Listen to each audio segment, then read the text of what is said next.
బౌద్ధిహీన్ శ్రీలంక నుంచి ఇతర దేశాల్లో కూడా బౌద్ధ భిక్షువుగా బౌద్ధ మతాన్ని ప్రచారం చేసుకుంటూ అన్ని దేశాల్లో తిరుగుతూ దానికోసం నిత్యం పనిచేస్తున్న పెద్దలు బౌద్ధిహీన్ గారు మనతో ఉన్నారు. అసలు వారు అన్ని దేశాలు తిరిగి నిత్యం 24 hours దేనికోసం ఏ లక్ష్యంతో పనిచేస్తున్నారు అనేది అడిగి తెలుసుకుందాం. నమస్తే అండి. నమస్కారం. బౌద్ధిహీన్ గారు, మీరు అసలు ఆ నామకరణం ఎందుకని ఆ విధంగా మార్చుకున్నారు? బౌద్ధ ధర్మంలో ప్రత్యేకంగా ఒక నామం ఇస్తారు. మాకు ఈ సేవలు ఇచ్చినప్పుడు ప్రత్యేకమైన ఒక నామం ఇస్తారు. ఎవరిస్తారు? మా గురువులు ఉంటారు అన్నమాట. పరంపర బౌద్ధంలో ఆ గురువుల ద్వారా ఈ నామం వస్తుంది. నా పేరు బౌద్ధిహీన్, తెలుగు మాట్లాడే బౌద్ధ భిక్షువు. ఎంతమంది ఉంటారు తెలుగు మాట్లాడే బౌద్ధ భిక్షువులు?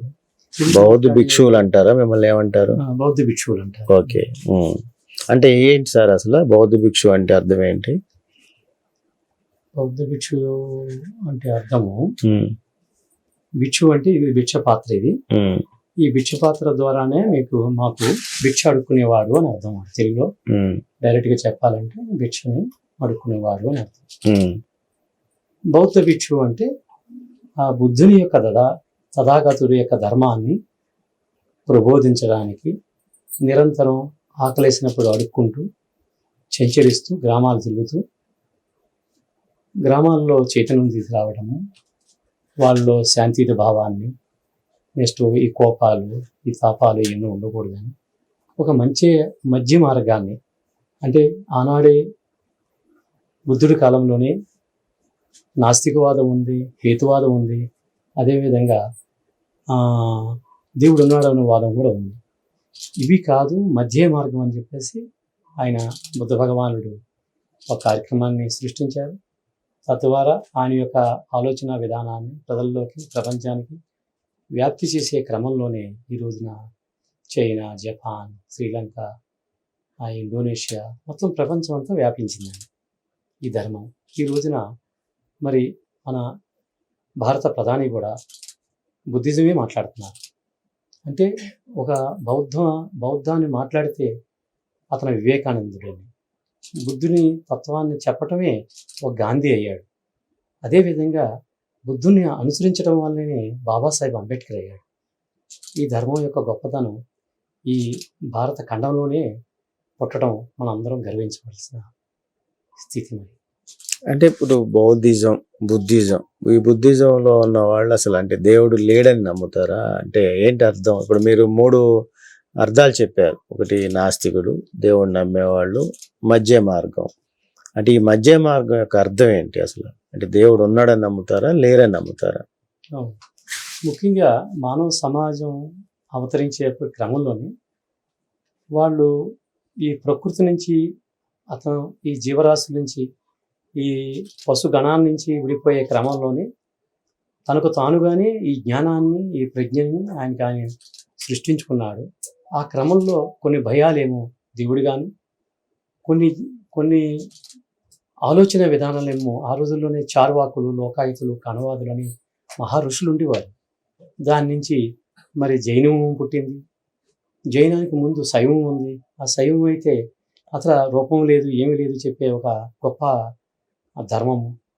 దాని నుంచి అసలు మానవుడు ప్రశాంతంగా ఉండాలంటే ఏం చేయాలి, మన కుటుంబ వ్యవస్థలో ఎలా ఉండాలి, ఎలా జీవించాలి అని చెప్పి ఆయన పంచశీలని గృహస్థులకి అందజేశాడు. ఆ పంచశీల యొక్క ధర్మం ద్వారానే ప్రపంచానికి వ్యాప్తి చెందింది.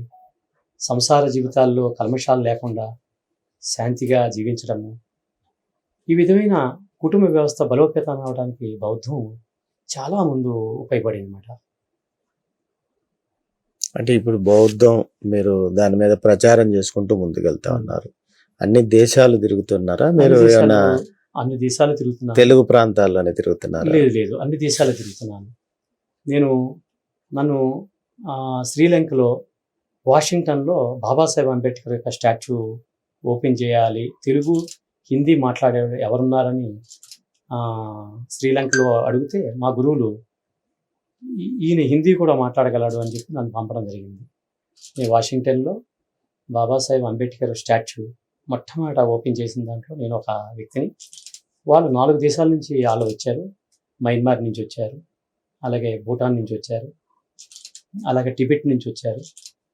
వాళ్ళందరి ద్వారా అక్కడ అంబేద్కర్ యొక్క ఒక 16 ఎకరాల పొలంలో చాలా అద్భుతంగా అక్కడ ఏర్పాటు చేశారు. అదేవిధంగా ఆప్తా అనే ఈ కాపు, తెలగ, బలిజ కమ్యూనిటీలకు సంబంధించిన ఆప్తా అనే వాళ్ళ కార్యక్రమం పెడితే అప్పుడు కూడా నేను అమెరికా వెళ్ళటం జరిగింది. వాళ్ళకి కూడా సందేశం ఏంటంటే, మనం హిందూ మతంలో భాగంగానే బౌద్ధం అంటే ఇదేదో ఇప్పుడు చాలామంది చెప్పే నాస్తికవాదానికి, బుద్ధిజానికి సంబంధం లేదు. బౌద్ధం అనేది ఒక జీవన విధానం అన్నమాట. అంటే దేవుని పేరు ప్రే చేయొచ్చా మన బుద్ధిజంలో ఉన్నవాళ్ళు?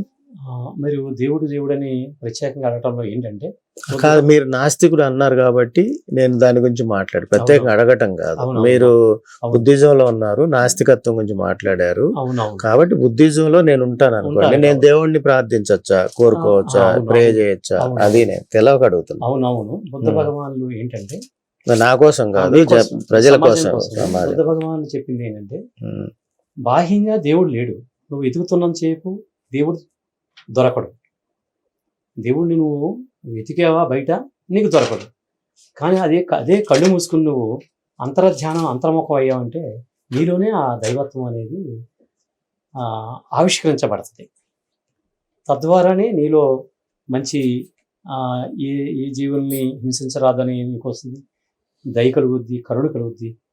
తద్వారా నీలో దాన సంపద, ఏదైనా దానం చేయాలనే భావన కలుగుద్ది.